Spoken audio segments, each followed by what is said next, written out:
All right, so this is in fact a True School Sports Special Report. I didn't plan on making this particular video, but here I am. So great to be here, great to be seen, and shout out to everybody tuning in, showing that love, showing that support. Thank you for tuning in to the home of boxing here on YouTube. It's great to have you. Now, Gervonta Davis, he's showing, just even though Tank hasn't fought since last March against Lamont Roach, Gervonta Davis is showing on social media why he still might be the biggest star in American boxing, because he's not even tweeting from his actual account. He's got a burner account. He's got a whole burner account now, and it's under the Twitter handle of Money Fly Often One, aka G Money, right? That's what he's tweeting from. It's not even his regular real account. It's his burner account.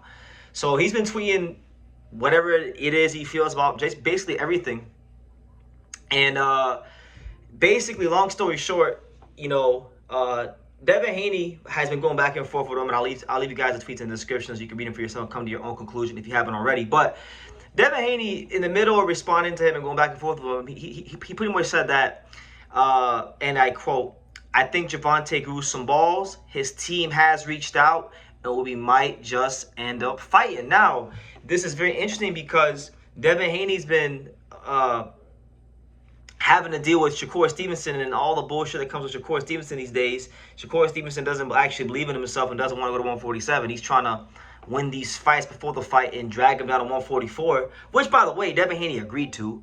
But it looks like it's very possible maybe this whole time Devin Haney might have had a bullet in the holster, and that bullet might have came in the form of a Gervonta Davis fight, which is the biggest fight anybody around these weights could get. So, yeah, it appears that Gervonta Davis and the fine folks PBC have reached out to Devin Haney, according to Devin himself. And I find it very interesting because this is a fight that obviously has a lot of history. These guys used to spar a lot when Devin was very young in his career. And you talk about Tank Davis and Devin Haney, those are two of the biggest names in American boxing. And in the case of Tank, it is the biggest name in American boxing. So I think if they were to fight, it would do groundbreaking numbers. I feel like that fight is bigger than Devin Haney and Shakur on Zuffa Boxing. Like that's just cut and dry what it is. And yeah, it'll be intriguing to see if it gets done. But like, in light of that too, Tank has also been very adamant that he's not going to do a rehydration clause. He stated the following, and I quote, "You want to come in at 165, you're not in the driver's seat. If you want to get the biggest purse of your career, you will do as I say, bitch." And that's what Tank said to Devin Haney, right? So make of that what you will. So, look, if Devin Haney was willing to go to 144 pounds for Shakur Stevenson, even though I genuinely feel like, these guys are kind of out of range in terms of weight classes, because Devin's a welterweight champion, Tank's, fighting at 35, 40. He's not a big guy. He's not a guy that rehydrates real huge. So, I don't know. I have my doubts about this fight happening, really, but it's intriguing to talk about. If Devin Haney was willing to go to 144 pounds for Shakur Stevenson, I feel like, then you can go to 144 pounds for Gervonta Davis, right? Because I feel like that's kind of close to what Tank could fight as far as a bigger fighter, right? Now, make of that what you will, guys. I want to know what you guys think. If Devin Haney and Tank were to fight at 144 pounds, how do you see that going? Another thing in regards to Tank is that it's been reported also that Gervonta Davis is going to have a new trainer for whoever his next fight is going to be, because it has been reported that Gervonta Davis was down in South Florida, and he was training recently with Jose Benavdiez Sr., the father of Dave Benavdiez, and they both come to an agreement that that's going to be his trainer for his next fight. Now, the reason why this is relevant is a couple of reasons. Number one, we know that Gervonta Davis's longtime coach has been from the Upton Boxing Gym out there in Baltimore. His father figure Calvin Ford, in conjunction with Kenny Ellis. Now I don't know if they'll be part of the equation, but he's, based on the reports, he's going to be going with Jose Benavdiez Sr., which would also kind of line up with some things that Devin Haney is saying, because obviously it's not my business, but Devin Haney did put it out there in a public forum. He pretty much said, look, that Gervonta Davis isn't paying his trainers. He's not paying Calvin Ford. He's not paying Kenny Ellis, which is, why he needs to fight Devin, because he needs to make money and these kind of things. So, it's definitely interesting to talk about. one thing about Tank, if he is going to train Benavdiez, and this is going to be a thing, and he's going to allow, if he's going to allow Benavdiez Sr. to impose some of his ideas and philosophies on him, then I think it would be quite interesting because, you know, Benavdiez Sr. is a guy, you know, both of his sons, particularly David, they're these high volume punching fighters. Tank is not known for that. Tank is known for being a lot more economical. As Blair Cobbs once called him, he's a checkmate fighter. He'll let you make the mistakes and then boom, checkmate, your ass is out of there. Very good counterpuncher. So if Tank is able to up the punch output even a little bit under the watchful eye of Jose Benavdiez Sr., I think it'd be intriguing to see. I think Benavdiez Sr., if not anything else, one thing I think he could help Tank do is get into some great shape and be real fight ready. Because if he doesn't fight, because I personally don't think he's gonna fight Devin. I don't think he fights Shakur or any of those kind of guys. I think he probably fights like an Isak Pitbull Cruz or Lamont Roach, you know, someone in the PBC stable who he's already fight, which would make for a big rematch. But either way, I think being able to throw with a bit more volume could serve Tank well in either one of those fights and getting the best out of him. So we'll definitely see how it goes.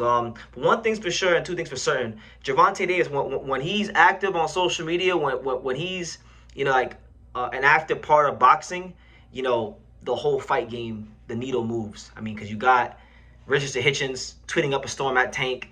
You got Stephen Fulton, of all people, tweeting up a storm at Tank. You got Scooter Davis, you know, kindly tweeting at Tank, you know, as well.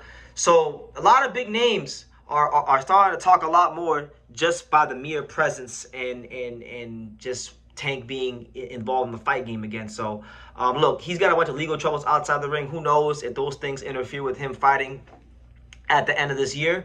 But it's been reported by Devin Haney himself, not True School, not Mike Coppinger, not anybody in the media, but Devin Haney himself has stated that Gervonta Davis has reached out to him for a fight. They are negotiating, and we'll see if they can come to an agreement. I would fully anticipate that they don't come to an agreement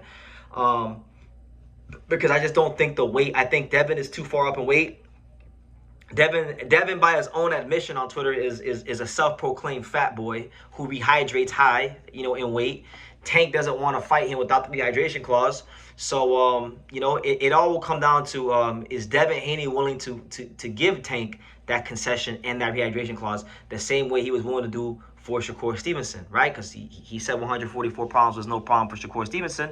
So will it be a problem when it comes to the subject of Gervonta Davis? That has to be worked out. That has to be negotiated. In life, you don't get what you ask for. In life, you get what you negotiate. So I'm sure Bill Haney and Al Heyman and all parties involved, you know, all parties involved on both sides will come to an agreement if this fight is meant to happen. But truth be told, I think Gervonta Davis probably fights Isak Cruz, Lamont Roach next, no matter what is being said on Twitter. And I won't believe anything in regards to this fight until I see the official fight poster and I see the press conference and all those kind of things with that being said. So, yeah, what do you guys think? What do you guys think about Gervonta Davis, you know, getting the whole fight game on fire again on social media, tweeting from his burner account, G Money. You know, he's got Hitchens going crazy, Stephen Fulton going crazy, Shakur, Devin, everyone going crazy. But at the end of the day, look, it's all well and good that you know, they're tweeting each other and there's I guess back and forth, but you know, we've been talking about Shakur and Devin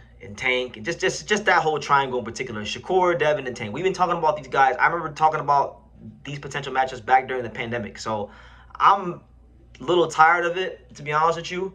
I think, you know, the fights aren't past their complete expiration date. I mean, Shakur Stevenson and Devin Haney are still at a good age. Tank Davis is still at a good age. But, I mean, time goes by. Time is of the essence. Time is money. So hopefully the money can be right, the business can be handled so that the boxing fans and all the great fans in the sport can get the fights that they want. And I know that a lot of boxing fans, they do want to see Shakur Stevenson versus Devin Haney. They do want to see Devin Haney versus Shakur. They do want to see, you know, Tank versus both of them as well. So hopefully we can get some action and some movement. And if not, then, you know, I guess we'll get Tank versus Pitbull Cruz too, because that's kind of what I feel we're going to get, to be honest with you. But that's neither here nor there. You guys, let me know what you think in the comments down below. Make sure you guys take the time to subscribe and give me your thoughts down below. And, yeah, I'll see you in the next video.